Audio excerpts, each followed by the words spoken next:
All right. Hello. Welcome to our yet to be named podcast. Although I think we're going to go with Thought Atlas. We'll have to discuss that Thought later. out. That's my vote. Yeah. I like it too. I think it's pretty much what we're going to go with.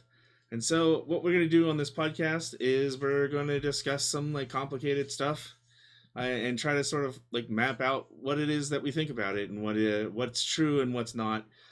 You guys in the chat right now, Sam C and Peter, which is Sam C is down here and Peter is up there, at least on my screen, which is will be what it'll look like to everyone at home. They might see something different. And then what you have on the other side that these guys can't see is the poster, or not the poster, the mock up of the billboards that are going up in Florida, the Say Gay billboards. And that is going to be our topic. And so it follows a bill that was introduced into the Florida state legislature that was passed with a bipartisan vote and has not yet been signed into law. That happens on July 1st, later this year. But as it stands, it doesn't seem like DeSantis has any interest in not voting for it. And so the narrative on the left has been that it's banning teachers from being able to discuss anything like transgendered or homosexuality related with school students. And it's even been said that the bill targets gay and trans community members by forcing parents to out them, or not parents, but rather forcing teachers to out them. And on the right, the narrative has been that it's a anti-grooming bill and that it remains it's the right of the parents to discuss these things with their kids and not teachers. And so it's all about taking sex education out of school and putting it back into the hands of teachers. And what the three of us have done is we've pulled up the actual bill, which I now have on the screen, and read it, which seems to be something that very few, if anyone, in the media has actually gone and done. I read it last week, Yeah, so I gotta be reminded. Yeah, I have it in front of me. So I highlighted some stuff. So that's what we're going to talk about. So before having gone and done the homework, what did you guys hear about the bill and how did you feel about it initially? I heard. I basically heard about. I just heard rumors. I heard about it with when we started talking about it the first time before I read it, but not too much honestly. Other than the kind of over hyper, sky is falling type rhetoric from the left, but that's all. Nothing specific.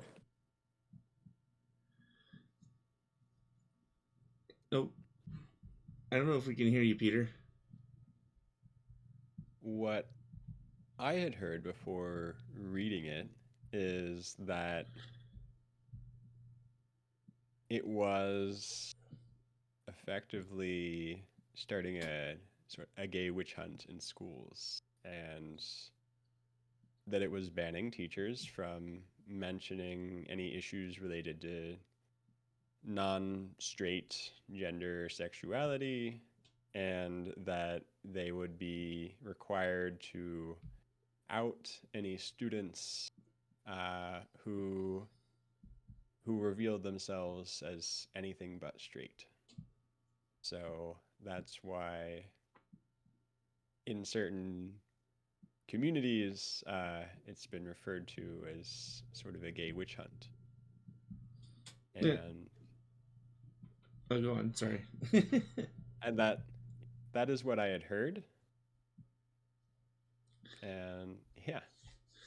Yeah, and so one of the things that I did in preparation for this is I went and I looked up a bunch of takes from various other um, streamers, and what I thought was interesting. One of the things that I thought or saw that it was interesting is so Vosh, a left wing streamer, I'm sure everyone's heard of before.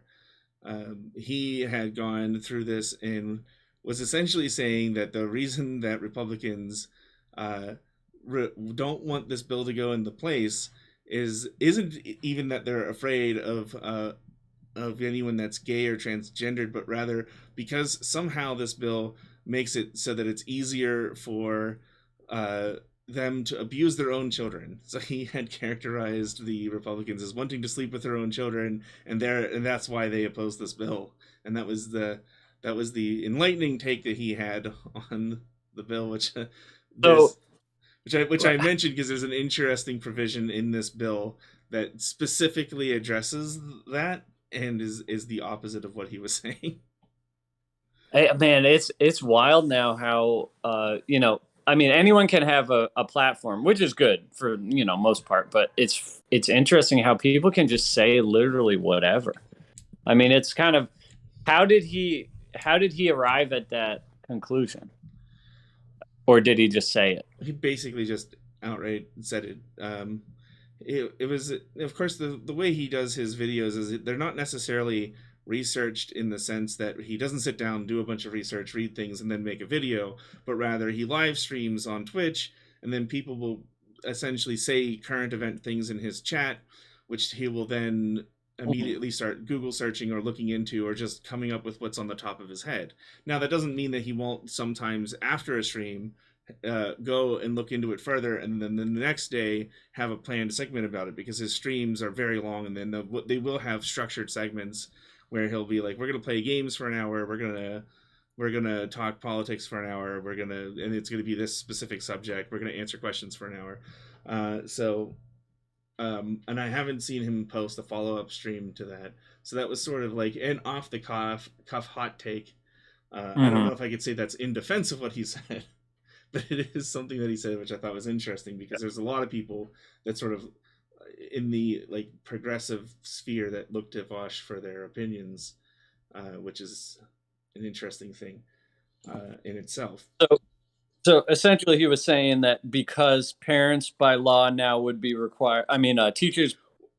Well, he did. Okay, let me rephrase it, because originally, for everyone watching, if anyone's watching, we originally meant to discuss this last week, and so we did a lot of this research, and then there was only two of us that managed to show up, and then not only that, but then we didn't get any of the audio, so we're having a bit of a retake. We're pros, dude. Yeah, and but it came back to me as you were talking. What he said was that since without the bill, parents or teachers aren't. Or no, with the bill, the teachers won't be able to even teach kids what sex or sexual abuse is, and so the kids don't know when they're being abused. That was his. See, I thought his reasoning was related to that teachers would have to, by law, tell parents if their kid, changed any kind of psychological or like sexual orientation or anything at school. Yeah, now that is sort of in the bill. The media version of that I've seen is them saying that, teachers have to tell on kids if they come out to their teacher. That's not in the bill, but there is something in the bill about a duty to report, which we'll get to. And so, yeah. How about you, Peter? You got anything else to add before we actually jump into the text of this thing? I will just say that it's pretty remarkable how Republicans and Democrats have both interpreted this bill in these extremes that aren't entirely rooted in the text of the bill. But perhaps I'll give a teaser for those of you who have not read the bill by saying that both sides are correct, because the bill is written in a very vague and open way that lawmakers like when they're trying to get something done that people might object to. So the bill is very open. Yeah. That's my final hot take before we dive in.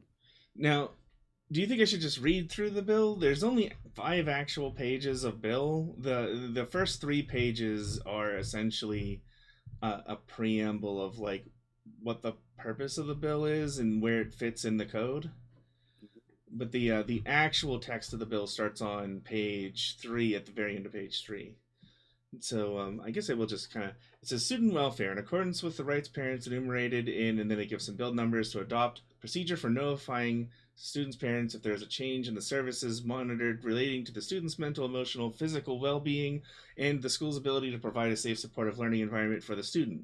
Procedures must reinforce the fundamental right of the parents to make decisions regarding the upbringing and control of their children by requiring the school district personnel to encourage the student to discuss issues relating to his or her well-being with their parent or facilitate discussions with the parent. Procedures may not prohibit parents from accessing any of their students' education health records created, maintained, or used by the school district as required by S 1002.22.2. So that's the first provision. So it's essentially saying that if the student's care is changed, physical or mental well-being, if the way that is being treated by the school changes, so like if you go to the nurse's office and you get a cut and they put a band-aid on you, they have to notify your parents.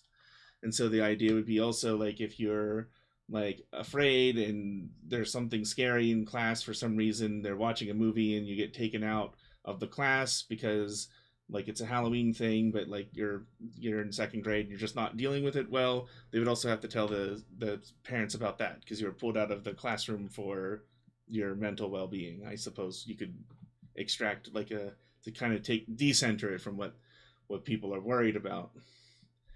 So, And, oh yeah. they say, so do any of you have anything to add about that first provision? And to reinforce the fundamental right of parents to make decisions. So I mean that's like the goal of that part, Right, which is to weird because it and usually notify the parents and encourage students to discuss the issues with the parent and not prohibit the parent from accessing any records. which is All of that makes sense to me as a parent. what I find interesting about that is it does sort of like restate the purpose of the bill in the text of the bill, which is I don't know how common that is. I've read a couple bills before, and I don't recall usually seeing that. It usually just says like this is the letter of what you have to do.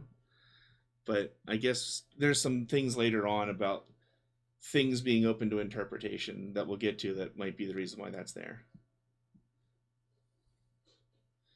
So one of the things that I did do in addition is I pulled up this 1002 to and 1014, which is this gigantic document that is on screen now. And I read through this.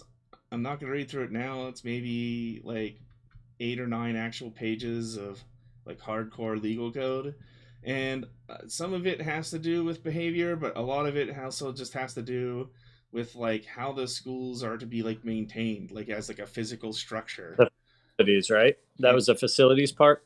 yeah, Kind of has to be a healthy environment for the kids.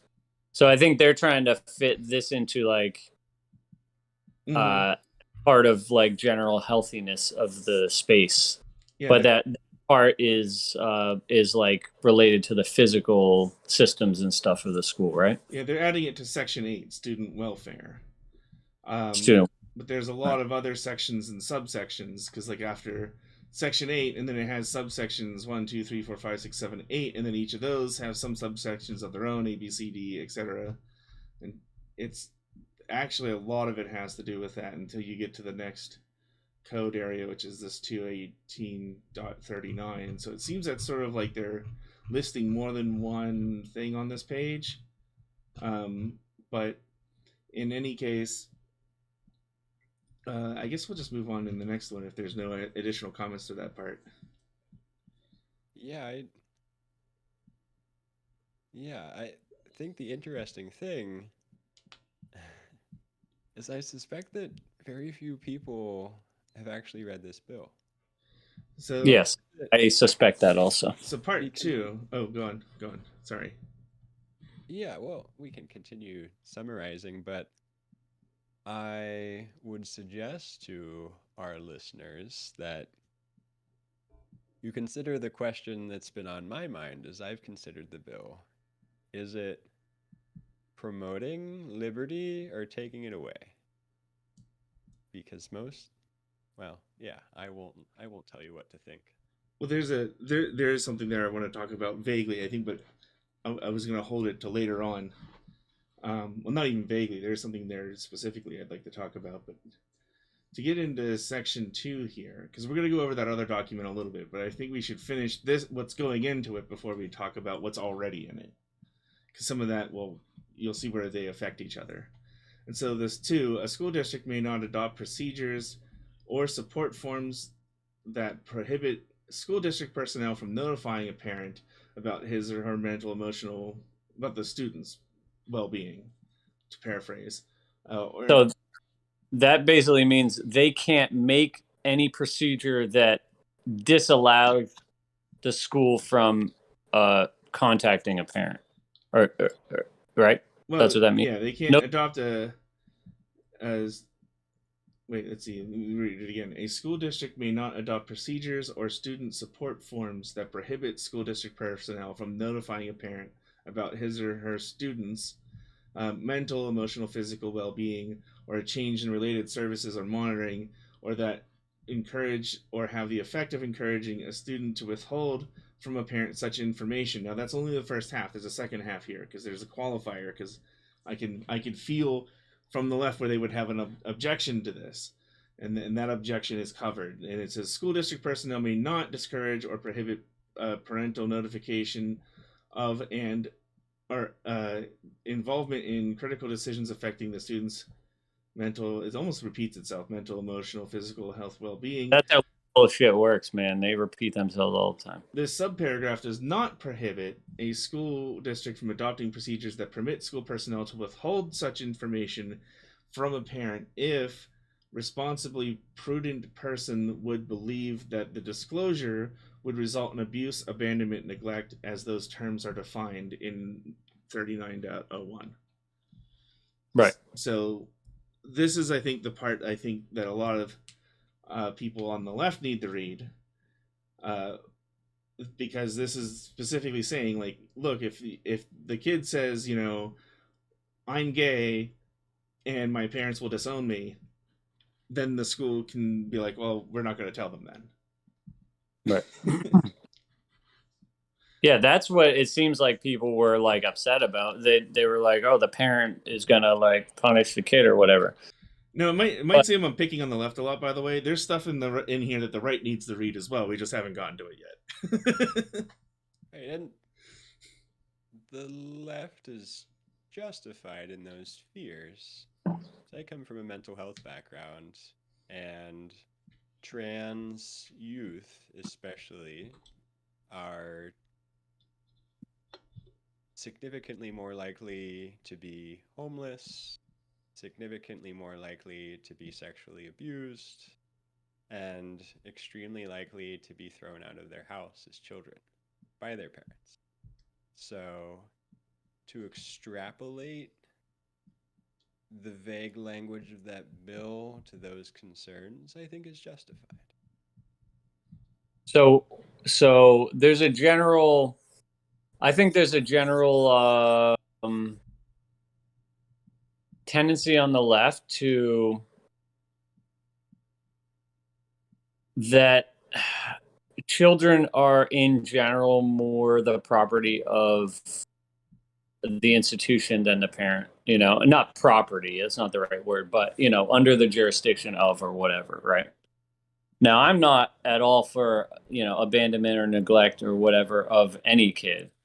And obviously not all parents like fit that bill, but the idea of this bill, it seems like, is that you can't make that decision as a teacher, which I don't think you should, because number one, a lot of these teachers are, I mean, they don't know these kids. You know, they know them somewhat, but you have a class of 30 kids, right, for a year, 1 year, right? Who knows that kid better? The parent who's raised that kid, you know, or a teacher that's already, a lot of them are very ideologically motivated, by the way, you know?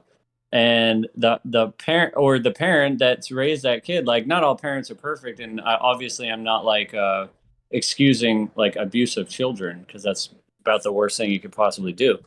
But the idea that something like this, to fight something like this bill is insane to me, because number one, the provision is in there that says, like, if any reasonable person would expect this kid is going to get abused because of this, it, you know, it obviously like eliminates that section of the bill. But to not want something like this, where it is in law that the official is required to tell the parent, is just insane to me.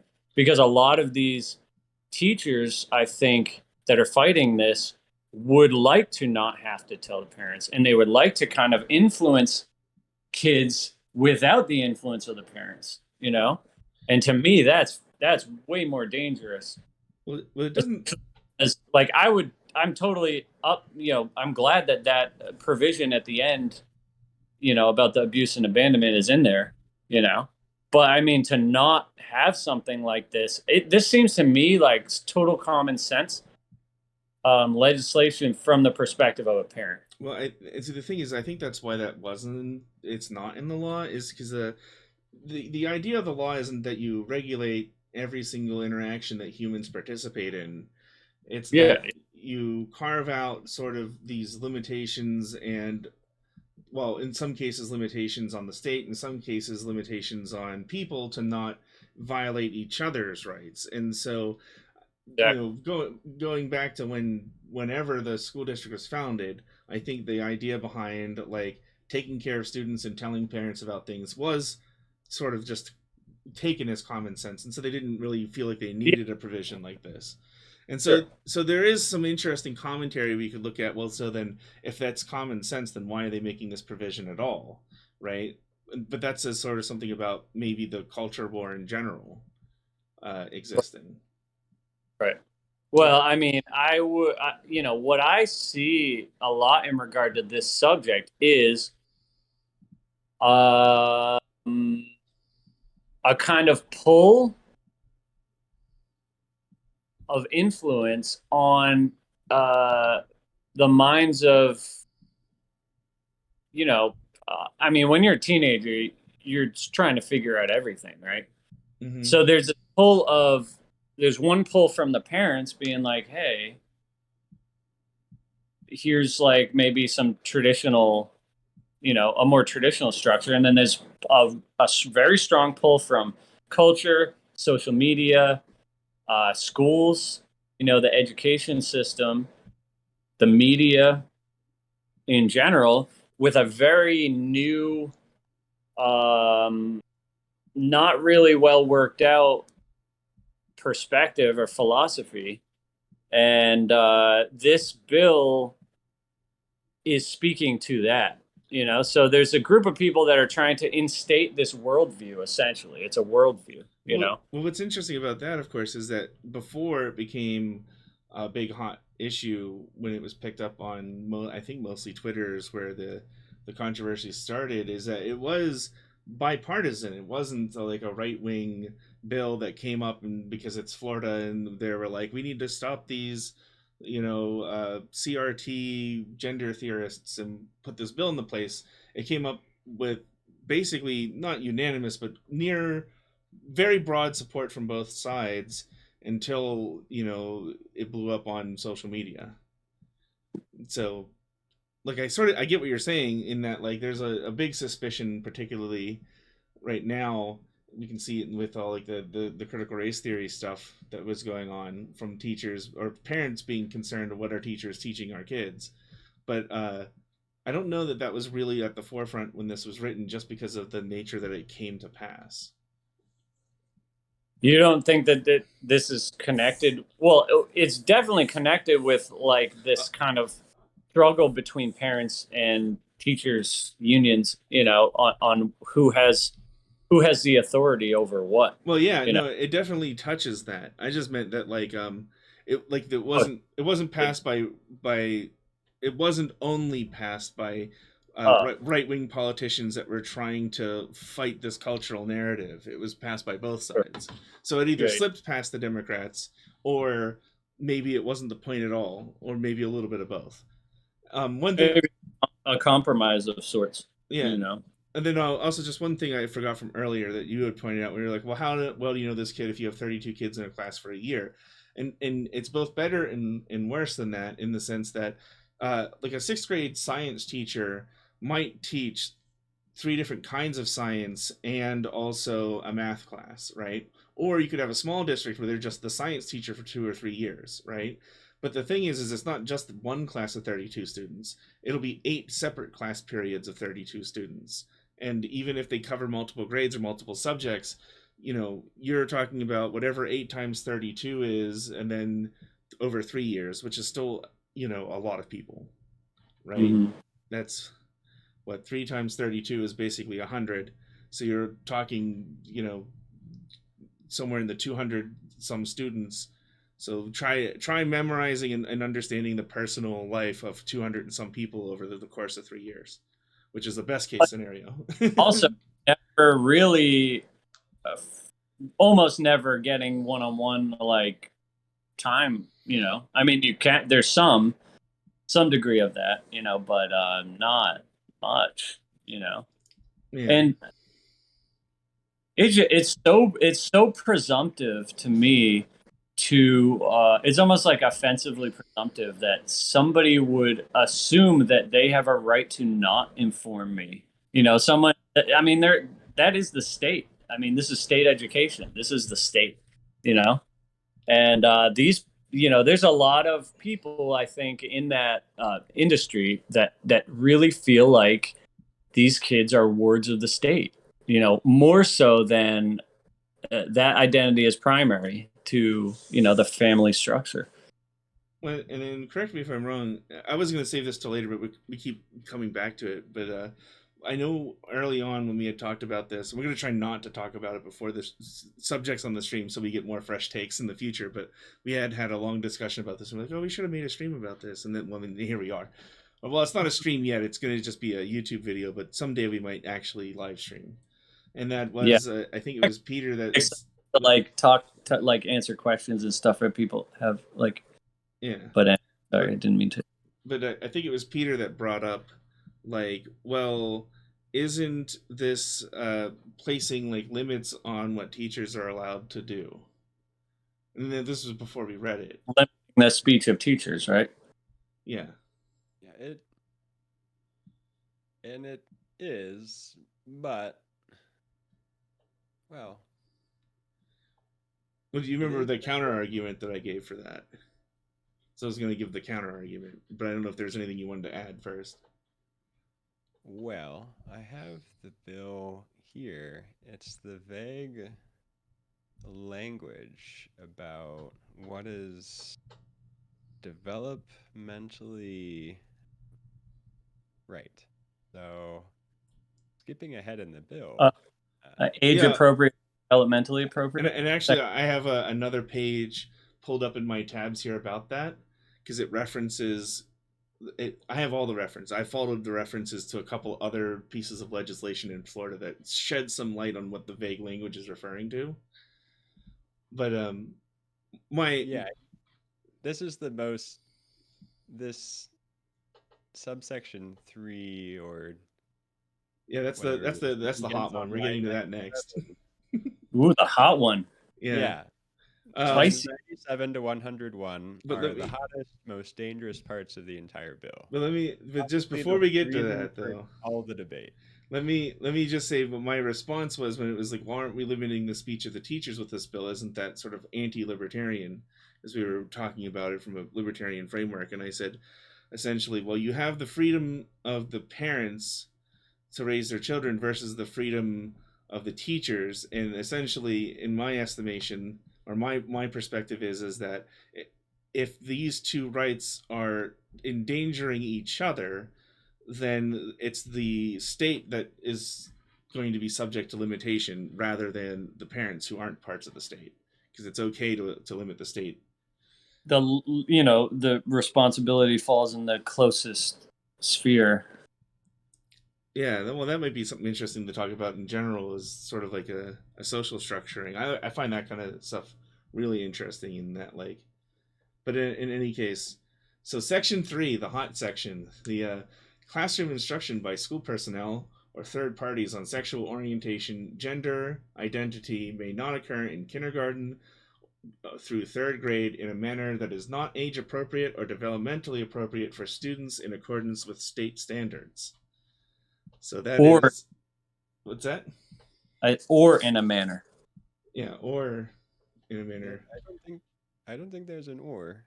There is an or. It says it says through third grade or in a manner that is not age appropriate or developmentally appropriate for students in accordance with state standards. And so, I don't know about you guys, but my first question when reading that is what are the state standards? That is going to define all of this. And by sending your child to a public school or by signing on as an employee of a public school, you're already giving up some rights there because you have to teach to the standards. I mean, I live with standards every day. I work for a company that deals with state standards. That is our bread and butter.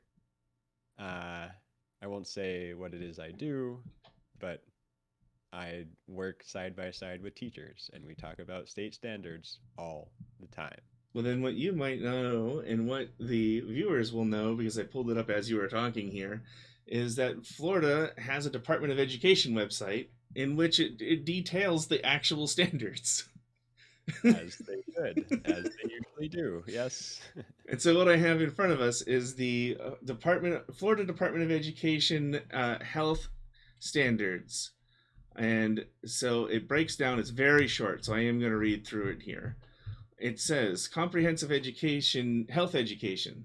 Health education provides students with knowledge and skills needed to be healthy throughout their lifetime. The intent of comprehensive health education program is to motivate students to maintain and improve their health, prevent disease, and avoid or reduce health risk behaviors.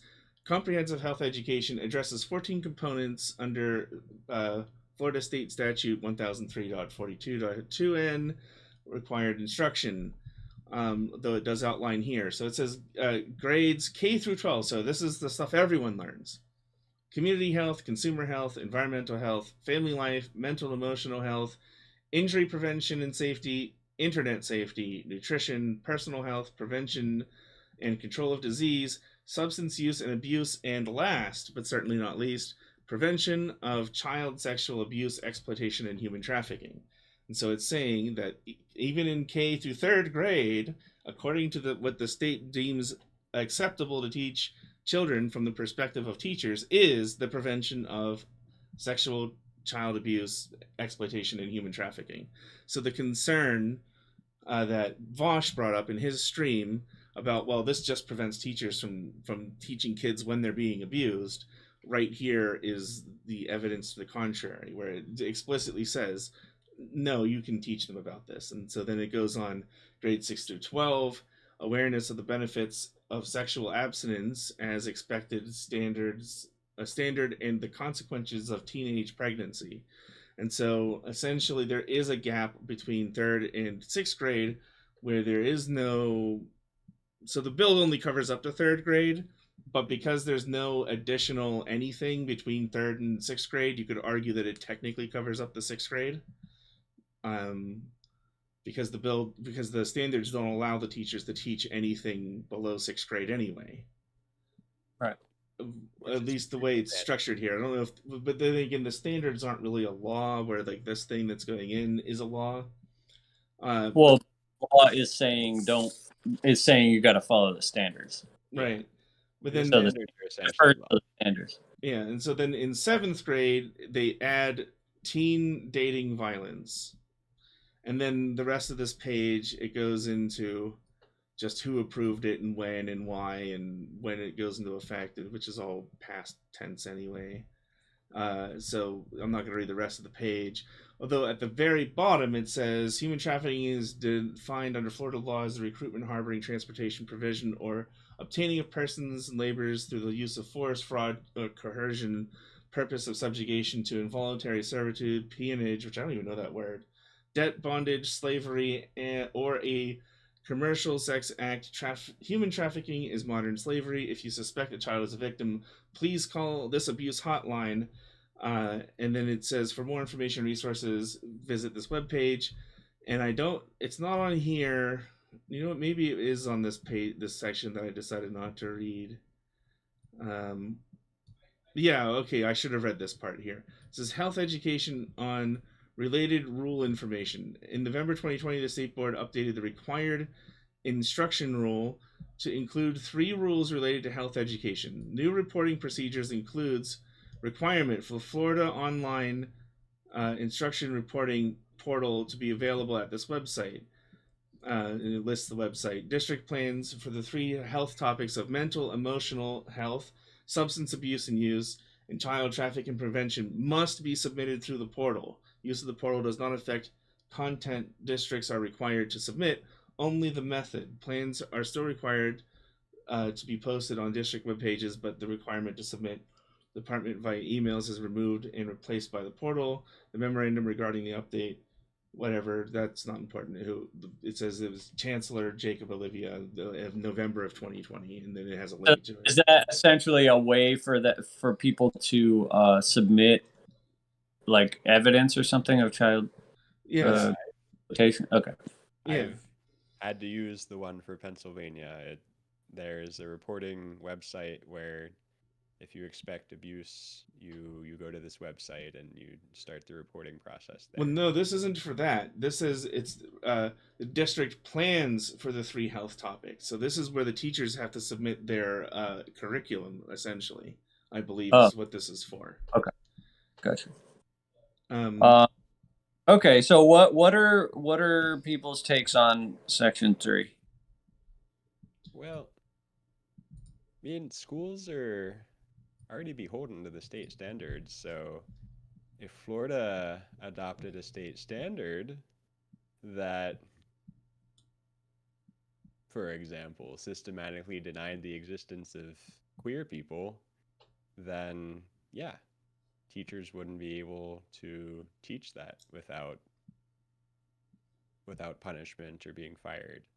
And I think the interesting thing that relates exactly to what you're saying is in the first part where it says classroom instruction, so classroom instruction by school personnel or third parties on sexual orientation or gender identity may not occur in kindergarten through 3rd grade. So that's weird because they're basically putting a standard in this part of the law, but then the second half says you have to follow the state standards. Right. Well, it says classroom instruction may not occur in blah blah blah or in a manner. So they're putting that specifically. It may not occur in kindergarten through grade 3. Period. Or, which is another qualifier, or in a manner that is not age appropriate. Right? That's what that or means. So the first one definitely, or also in a manner that's not age appropriate, right? That's what that means. So it seems that's not clear to me. Is this a blanket ban on discussion of sexual orientation and gender identity plus in kindergarten through standards?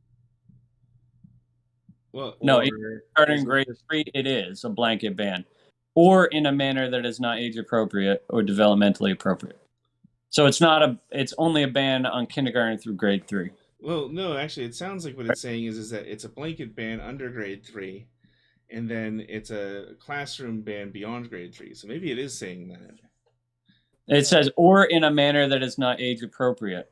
So the only qualifier is not age appropriate or developmentally appropriate. So it's not a ban. It just says not. It says it's a ban only if it's not age appropriate or developmentally appropriate in accordance with state standards. The only thing it's a ban on, full stop, is in kindergarten through grade 3. Which is still problematic. Well, it says that. So the more I reread this line, the more I see why people are upset. And I think it's less about students themselves who have a very nascent gender identity in grades kindergarten through 3, but more about their families.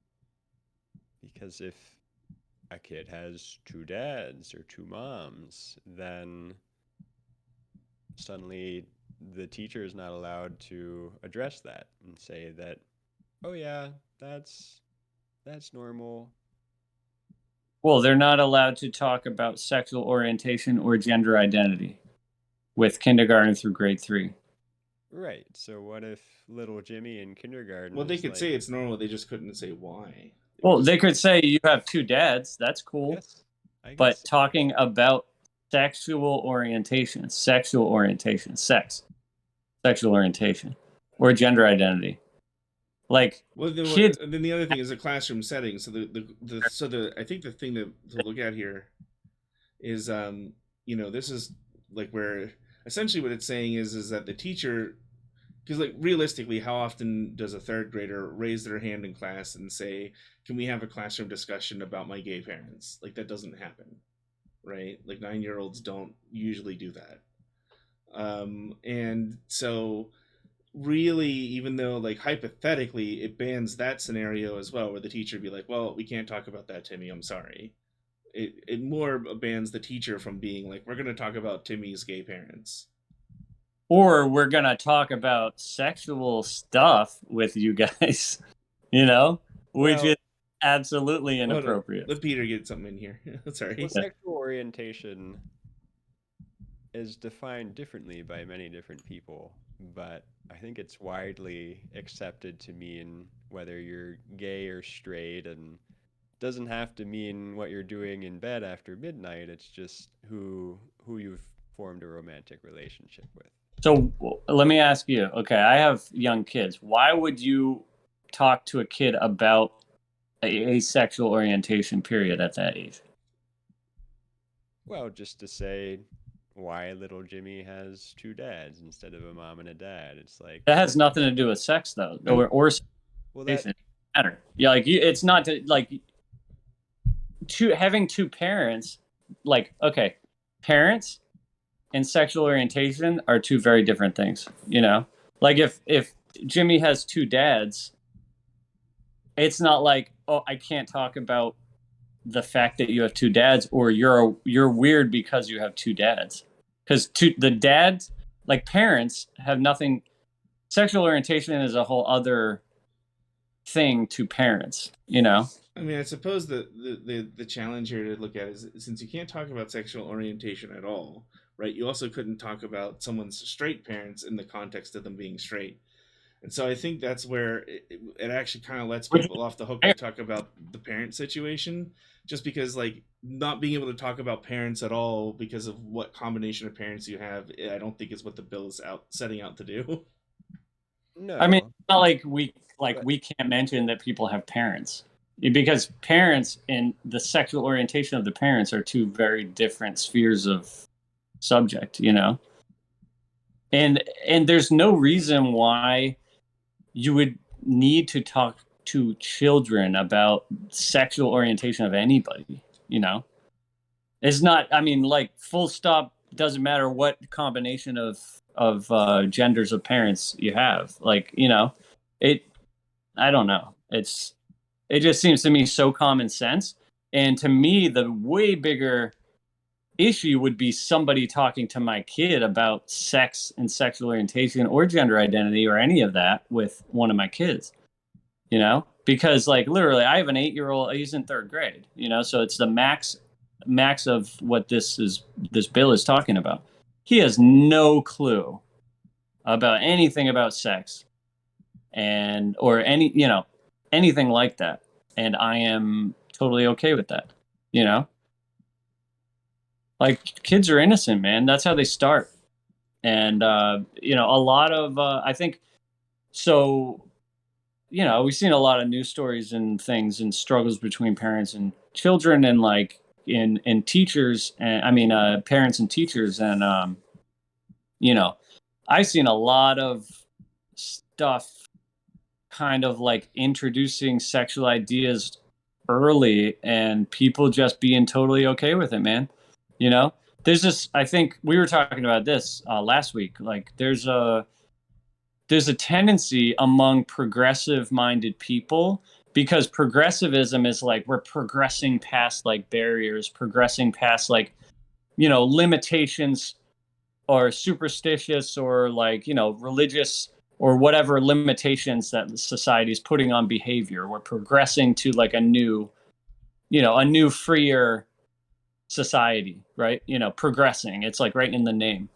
But what people forget is sometimes that there are limits that are like totally reasonable. For instance, there's a lot of progressive thinkers, or maybe not a lot, but there's some notable ones that 60s and 70s that were totally trying to remove the age of consent, because they're like, why do we have this? This is from like some, just a holdover from some like Christian morality. Like we need to progress past this.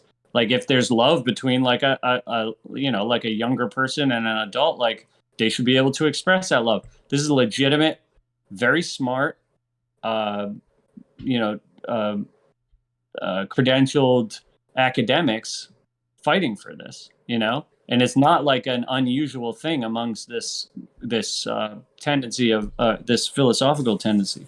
It's like kind of built in, like, well, we need to progress past this, like let's push the boundaries of all this stuff. And I think that this bill is kind of speaking in that vein, where like parents are seeing some of the stuff that's being taught and they're like, whoa, we didn't know this is like, they go to learn ABCs and how to read and like social studies and stuff. Like, what is this? And there's some pretty radical ideas, and this is kind of addressing that, from what I see. Well, I'm really glad that we're having this conversation where we're disagreeing on how this bill could be interpreted, because I think this is the inherent danger of this bill, which is that the language is very vague, which another attorney also expressed in his interpretation of the bill. He's like, this is dangerous. It's hard to know how it'll really play out because the wording is very vague. So Sam and I are hearing different potential in this bill, and I think this is illustrative of the vague wording of the bill. I'm not saying who's right or wrong. I'm just saying that we're having this conversation because the bill is vague. Can I make two interesting points? One is that the bill, what's interesting is that I haven't heard much, at least from Florida, in the accusation that the schools are doing inappropriate things. Maybe there are, maybe it's just local news, you don't hear about it outside of Florida. But what's interesting is the existence of this bill seems to suggest that there's at least a fear that the schools are doing things that the parents wouldn't approve of. Because otherwise, why would this bill arrive out of a vacuum, right? Right. And so that's an interesting, like, just psychological observation about like how did people become motivated to write this bill in the first place. But then the other thing is, just to play absolute devil's advocate, I could see a case where a teacher might want to talk about something in like a third grade class along these lines that would in a sense be kind of innocent or trying to diffuse a situation, but then this bill would prevent them from doing. So let's say little Timmy does have two dads and the other kids are bullying him, and like the teacher wants to like diffuse the situation by being like, you shouldn't do this because like reason, right? Because I could remember the first time I'd heard the word lesbian was in third grade, ironically. And it was other third graders accusing people of being a lesbian. Of course, they didn't know what they were doing. Like they were like, some of the boys were accusing other boys of being lesbians. So that's just so weird. Not quite how that works. Right. So somehow this word got injected into our third grade class, probably through just some kid hearing it as an insult and then recycling it, and then the other kids kind of trying to decipher the meaning and then throwing it around for a while. Although no teacher ever came out and was like, okay, class, this is what a lesbian is and why you shouldn't be yelling it at each other. It just kind of eventually became passe. No one cared about it anymore at some point. But in any case, but I could see where like you might have a kid that's being bullied who does have two dads, and it could be either it could be literal or it could be a misunderstanding. Maybe his parents got divorced and now he stayed with his mom and his mom married someone else, so he has two dads, but they're not gay. But then the kids are bullying him anyway, saying like, "Oh, you have two dads." And so like maybe the teacher's gonna be like, all right, like you shouldn't make fun of Timmy, like it's okay if he has two dads. Well, now I've run afoul of this bill and the parents are trying to kick me out of the school for getting rid of bullies or addressing a bullying situation. Well, that's the other Yeah, but really interesting thing about this bill that kind of takes its fangs away is that Section 3 specifically refers to classroom instruction. Oh yeah, it does say instruction. So that wouldn't really be instruction. My example's bad, maybe. Well, I'm glad you brought it up because that's the thing about the bill.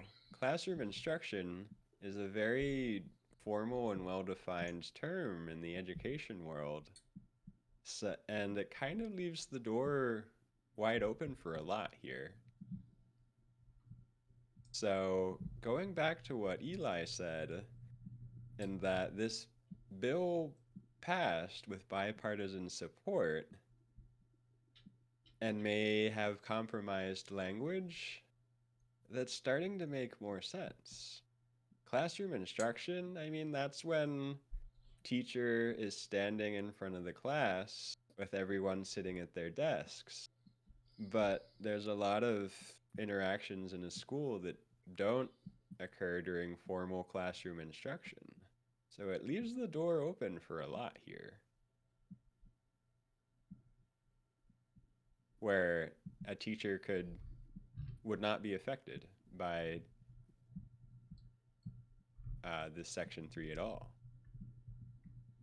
All right. Between classes, recess, there's... Yeah, like you could still talk to a student about something, like one-on-one, outside of a classroom. Like if a teacher, like if a student comes up to you and says something like, I don't know, I'm trying to think of like what a third grader would say. Yeah, I'm wondering like where this would like. Well, I'll use the or part, right? I mean, I've worked with 9 to 12-year-olds, but go ahead.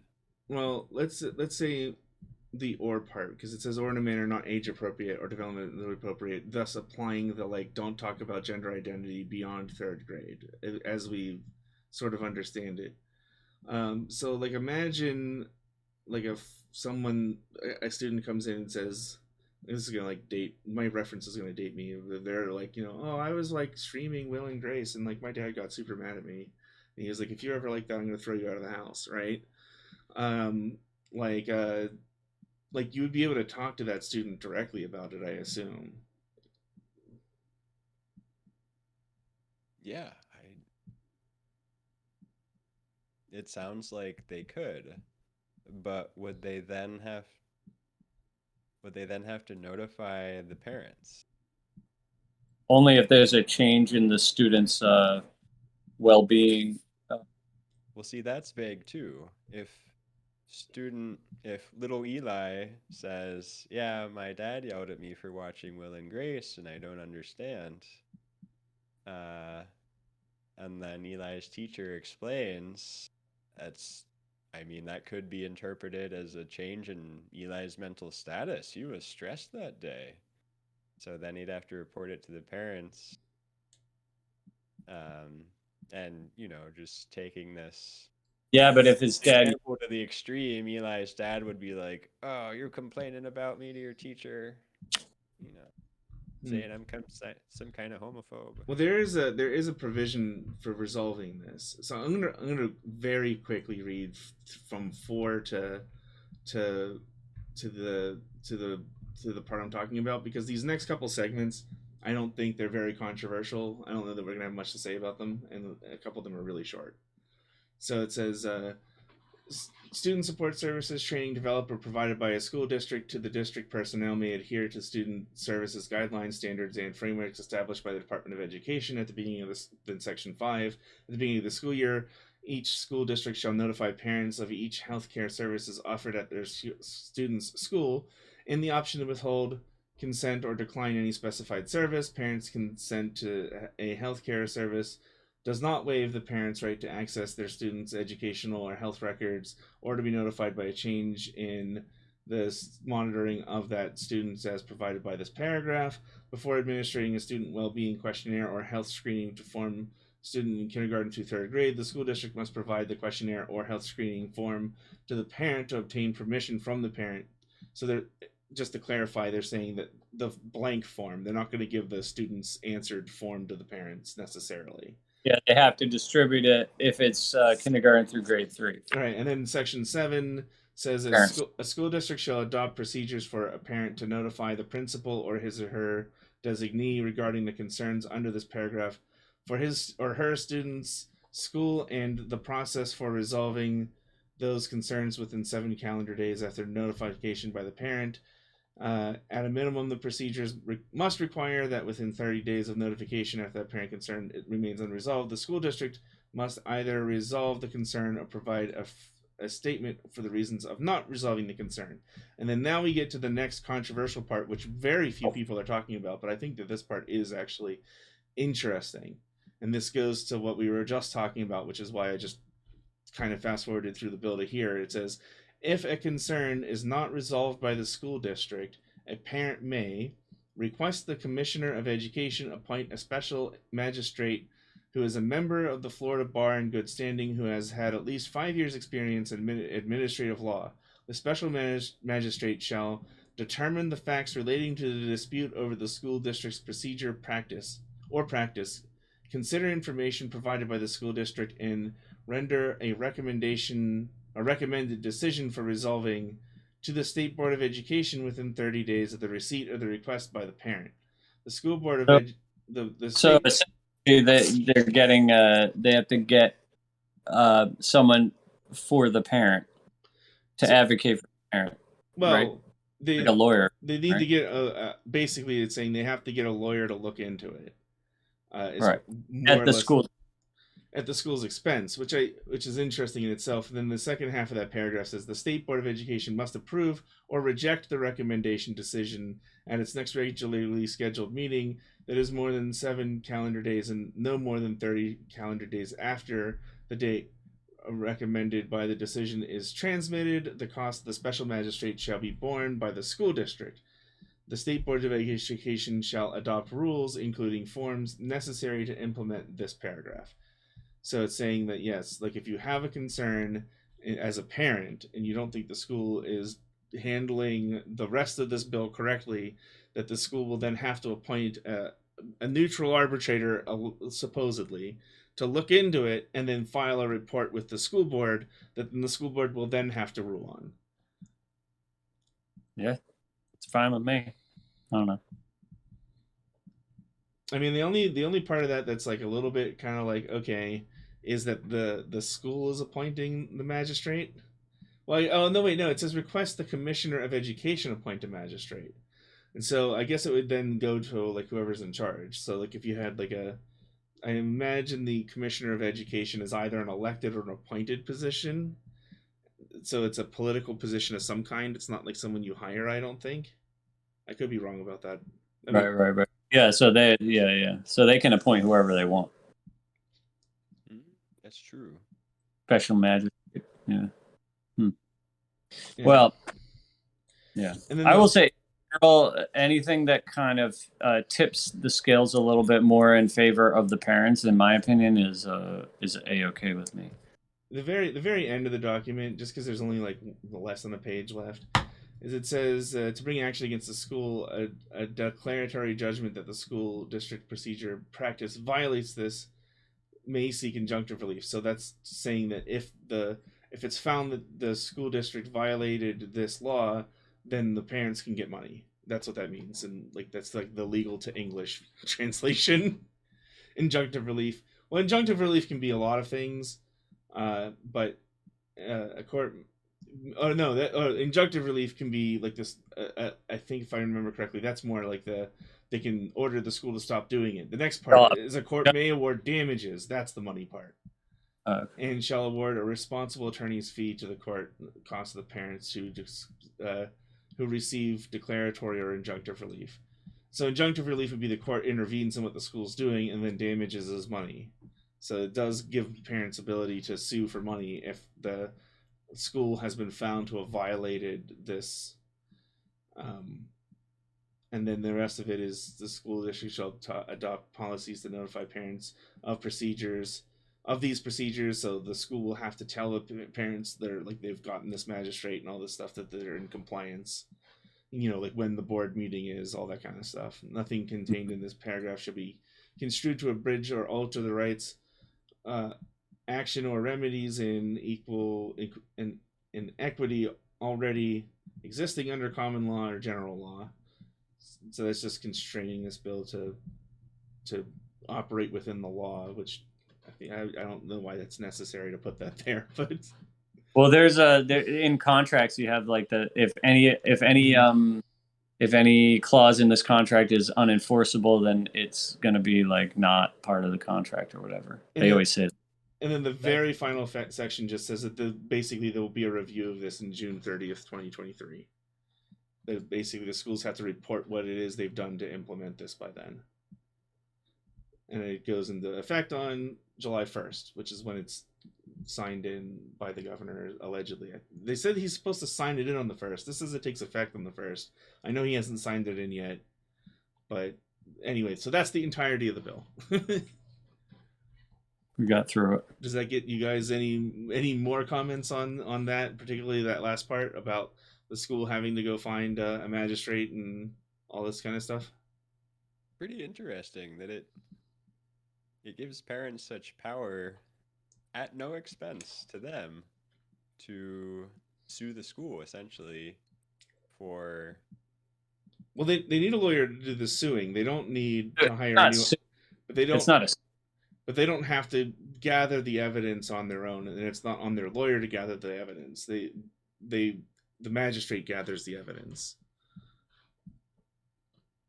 Yeah, I mean, 90% of this bill is just giving parents more power and more say in their students' health decisions within the public school, which I think is pretty great. Yeah. Honestly, it's enforcing parents' rights.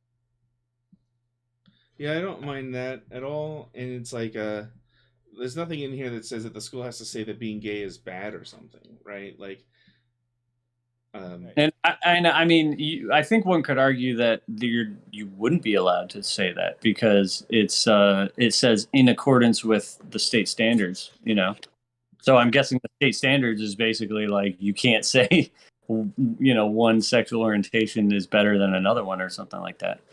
I think it's straight up disallowing is conversation, or classroom instruction from kindergarten to grade 3. Everything else it says only if it's not age appropriate or developmentally appropriate. So that means whatever is in the state standards is allowed, Yeah, because even the gender identity thing, where it's like you can't talk about gender identity because it's paired with sexual orientation. I don't think that prevents the schools from talking about it ever. Because even though no, it's not. No. It's only between kindergarten and grade 3 that it's ever. Right, but it says or in a manner that is not age appropriate or developmentally appropriate by state standards, meaning that unless they're not going to talk about sex at all, they're going to have to talk about orientation eventually, right? No, it's just saying that's not like, for instance, like in 6th grade they don't talk about everything, right? Because in 6th grade you're 12, or 12, yeah. So they're just saying you can talk about it within the scope of whatever is allowed in 6th grade, Mm-hmm. As I understand it, so you can't talk about like senior year, 18-year-old stuff with a 12-year-old. Although technically there's no limits. There's no the only thing that they add after 6th grade is dating violence, which is added in 7th grade. So technically, according to the state standards, you can talk about everything starting in 6th grade except for date violence. Oh, okay. And even then, it doesn't say that you can't talk about it before 7th grade. It just so I don't know what's actually in there, but there's nothing like, there's no smoking gun there that I see that's like, oh, they slipped it in there, except with kindergarten to grade 3, which in my opinion is totally reasonable. I mean, I'm not a huge fan of like making laws in general, or neither really a big fan of this law, but I think that it's not as bad of a law as most laws, Yeah, I mean, Section 3 is slippery. So what do you think is the slippery part from your perspective? Because it's really only like 5 lines. Right. I mean, it allows. I mean, teachers are beholden to the state standards anyway. But it's the term age in a manner that is not age appropriate or developmentally appropriate. But that's only in accordance with state standards. For students so they're saying that the age appropriate and developmentally appropriate aspects are in accordance with state standards. So they should be in there somewhere, So as long as the state doesn't adopt state standards that are just evil. Well, if they did, then that would be a bigger problem than this bill anyway. Right. So in a sense, it kind of does nothing. I in my position that the non-conventional family structure and not being able to talk about that in formal classroom instruction could be a problem in kindergarten through 3rd grade.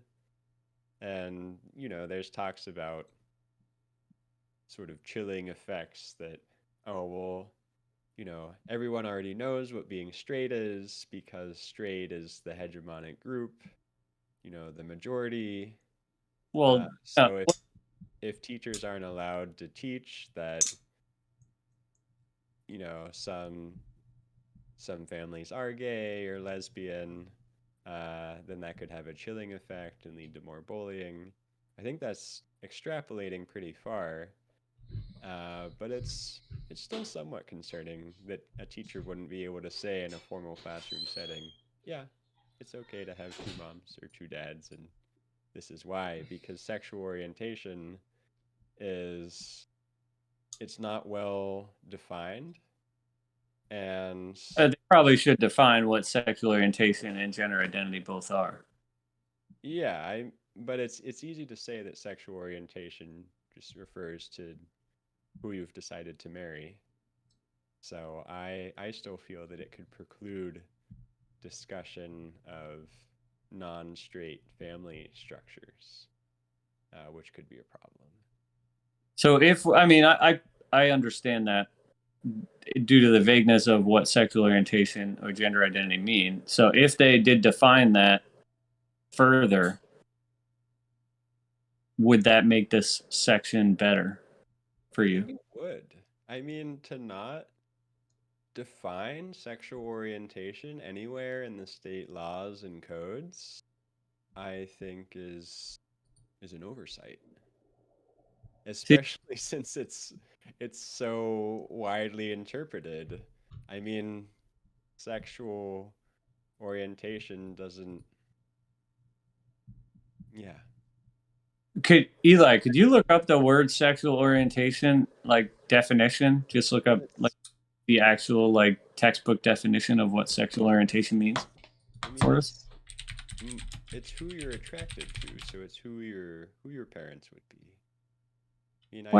I keep coming back to that's another level. That's like a step away because parents, like, so a kid sees parents and they know parents, but they don't necessarily know their parents are like having sex with each other, at that age. you know? So, I mean, like if a kid does know that their parents are having sex with each other, that's kind of a problem, in my opinion, like at 8 years old, you know? No, So I to me, like having, like you could say like, yeah, Timmy has two dads and that's cool. Doesn't violate Section 3 at all, you know?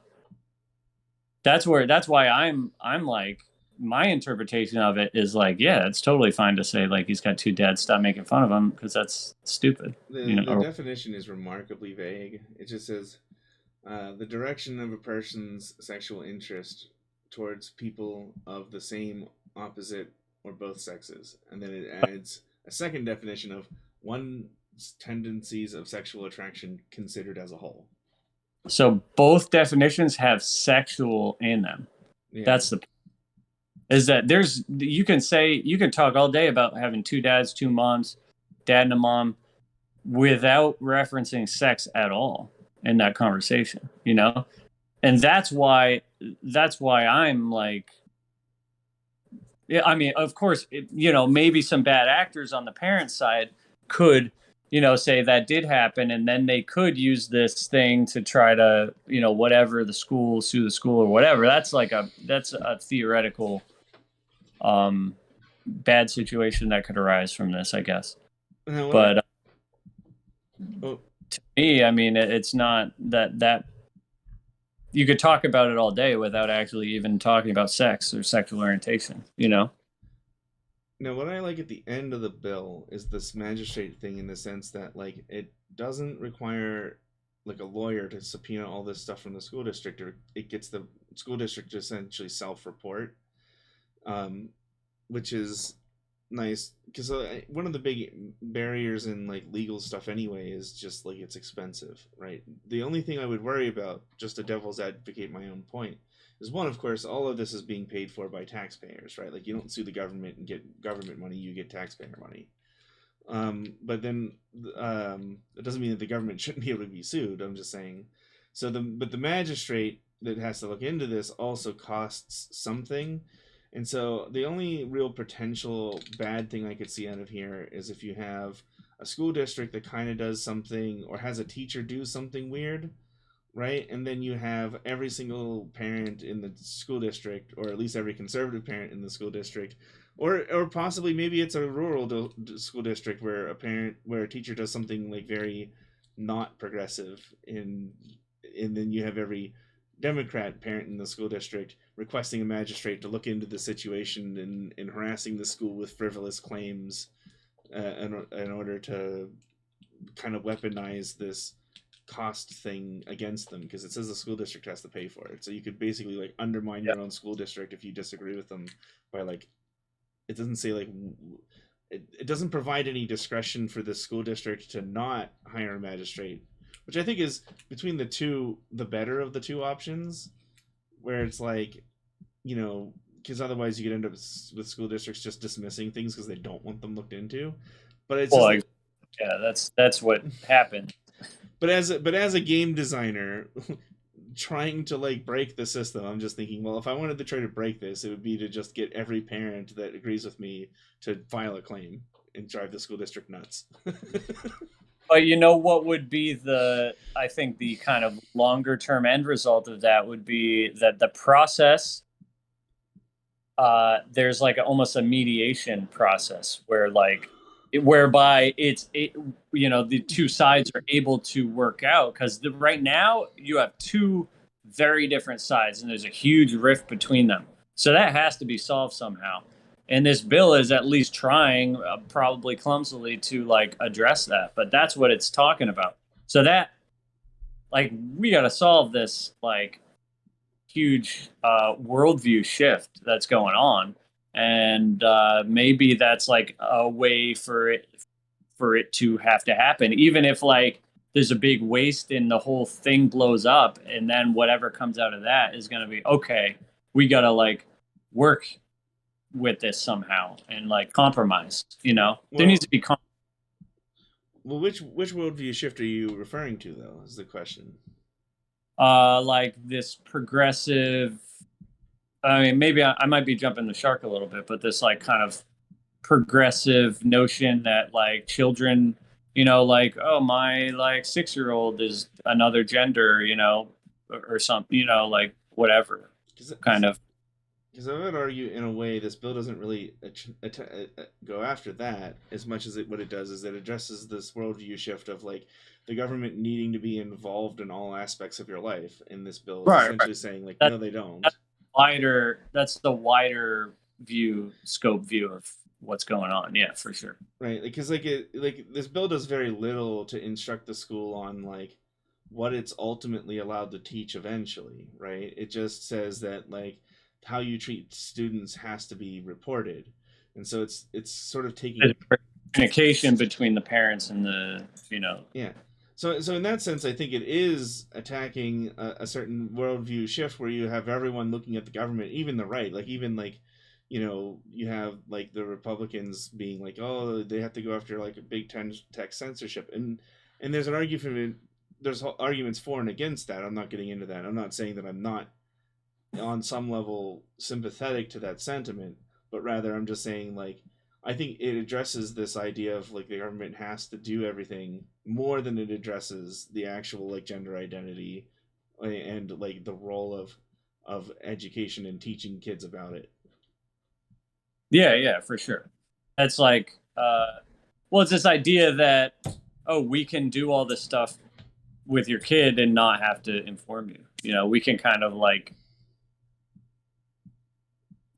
they're more ours than they are yours, Yeah, but it's clearly like both, but I would say primarily the parents, Right. I was just distinguishing that there's a difference from that element of the kid, but the primary, I mean, I always say the primary development, the kid's primary development is the parents 100%. I mean, everything else is less so, and but that's, I think, part of the problem too is parents don't like, a lot of parents are lazy, but that's a whole other topic. Yeah, that's a whole thing about parents relying on the school system to do things that they themselves should be doing.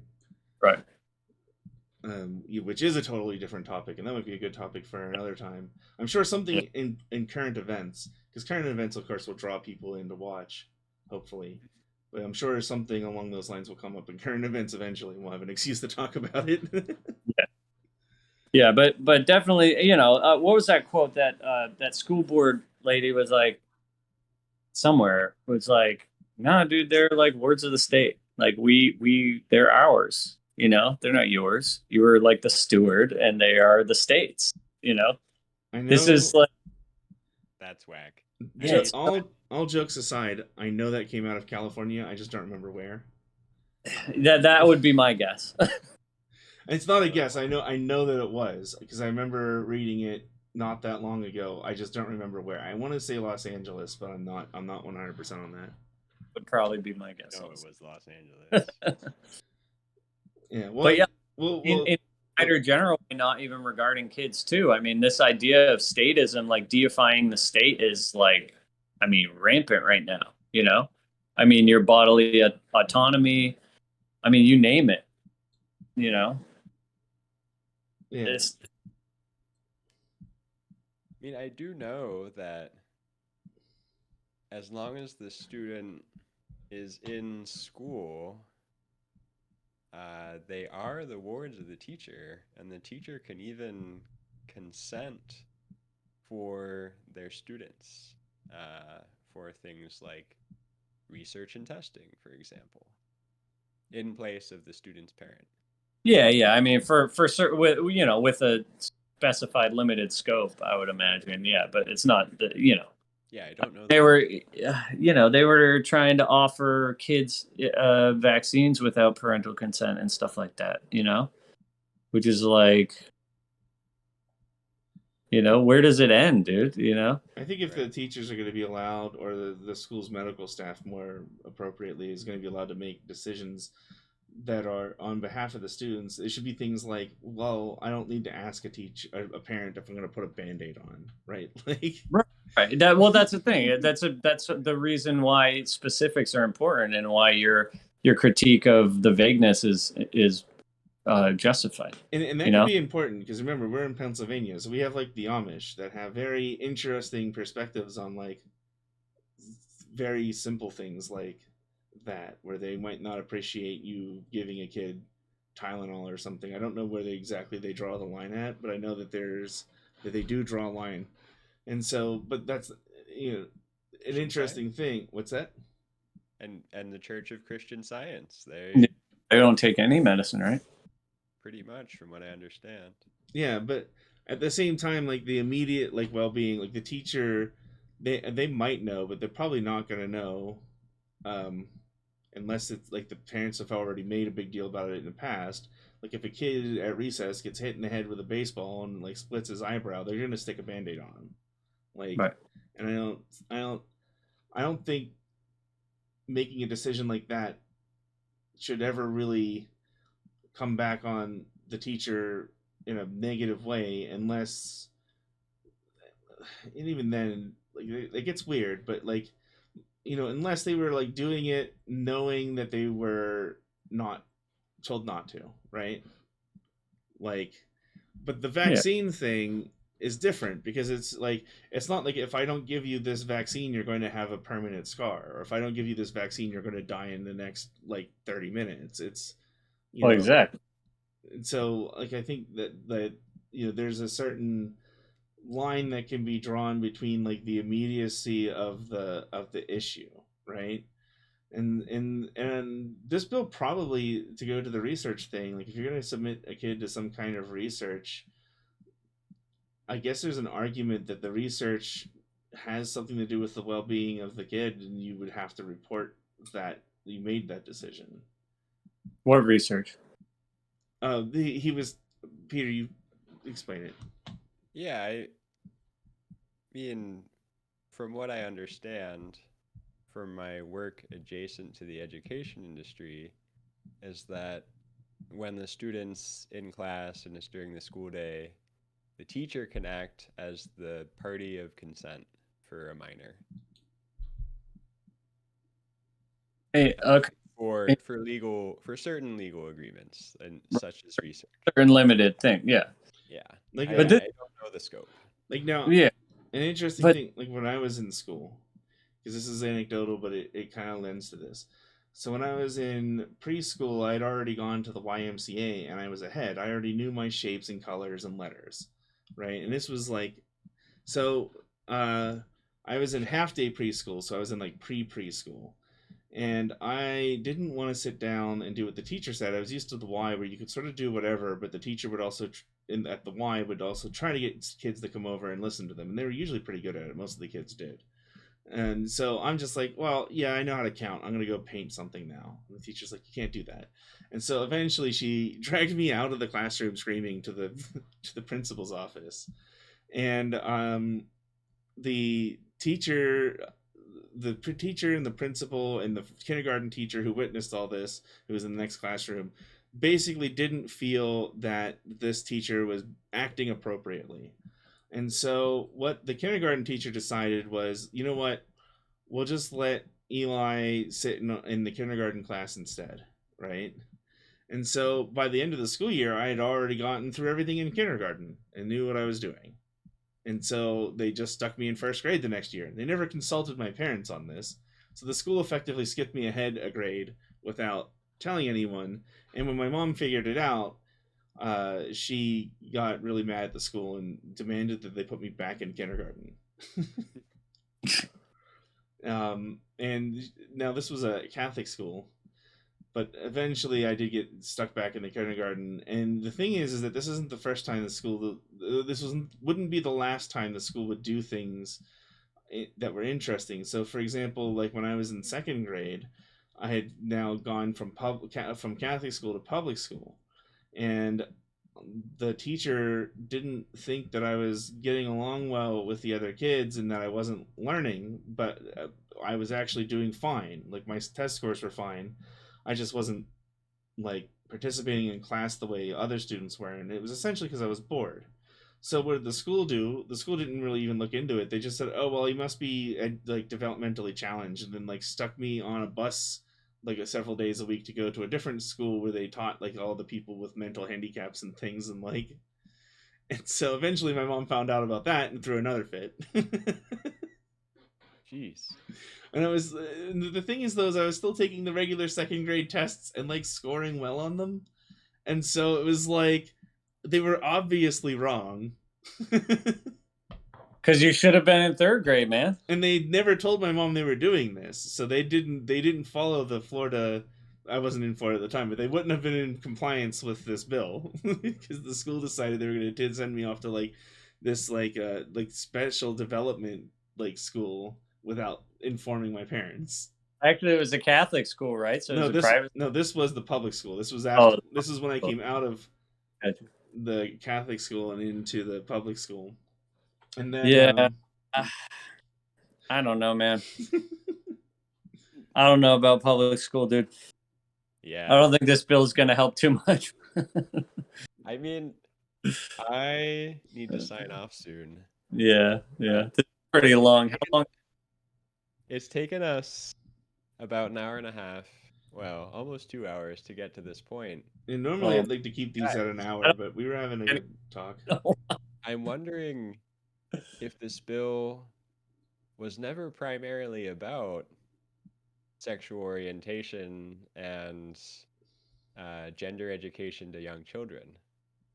I'm kind of thinking now that this bill is much more about masks and vaccines. Could be, or it could just be the whole reporting thing, just wanting that reporting thing in there. Because if you read the bill it's being added to, like the law structure that it's being added to, it just has everything to do with like how the school district conducts business on a day-to-day basis. Yeah, and if you look at Section 5, Eli brought up that schools were thinking about just giving kids vaccines without telling or asking the parents. Yeah, there's some place. By the provisions in Section 5, the school would have to notify the parents at the beginning of the year that vaccines would be offered and maybe even given, and then the teachers or then the parent could opt out. Yep. I'm kind of thinking that there's a reason why Section 5 is so much, to take an optimistic approach, maybe there's a reason why Section 5 is so much longer than Section 3. Right. Yeah. That they weren't just trying to keep Section 3 vague, but that's a really optimistic approach. Yeah. Consent to a healthcare service. So, yeah. Yeah, when you bring up the context, because I went through 5, it was in that section I went through pretty quickly, but you have a good point there in the sense that, like, to withhold consent or decline any specific service. Yep. Good call. I wonder how that. Oh, go on. I mean, with all the kicking and screaming and everything that around COVID in Florida, I'm kind of thinking that may be that may have been top of mind when this bill was being drafted. And you know what? The people who were really in opposition to this bill too are probably the people. I mean, I'm sure there's a lot of overlap with the people that were like, "No, you need to get vaccinated, or else you can't be a citizen." You could also. It'd be interesting to see when this bill was drafted, because think about it, it didn't get drafted the other day. It was probably getting drafted during the time when all the parents were mad about the critical race theory stuff. So it could have been just everyone in the state legislature sitting around being like, look, parents are super mad about a lot of stuff. Like, how can we get ahead of this so we can just not deal with that? And it is somewhat general. And maybe it is trying to address multiple angles of the same. I mean, they're really the same thing from different spheres, like you said, in the general way. Yeah. I mean, or it could be that just like the Republicans in Florida were clever and they got enough stuff by the Democrats, or maybe the Democrats are worried enough that Florida's red enough that they're not going to get reelected, and so they just got on board anyway. But I don't see anything in here that's really outrageous at face value. Yeah.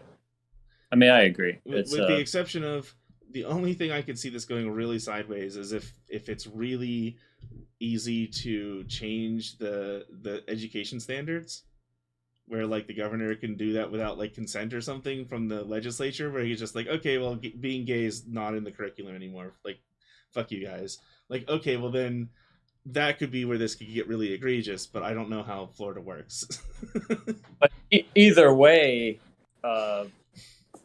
that's you know, if they could do that, then that would be a huge, massive problem with or without the bill. You know, Yeah.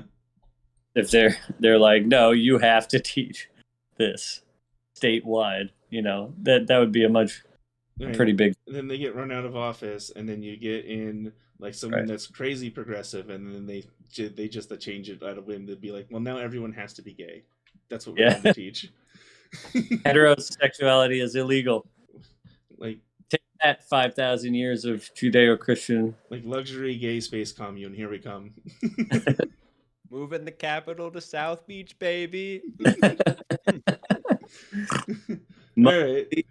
I think that's a pretty good place to wrap it up. If there's any links to any things like Discords or Patreons, they'll be down below. I don't think that there will be yet on this video, or they might show up at a later date. But all right, big things.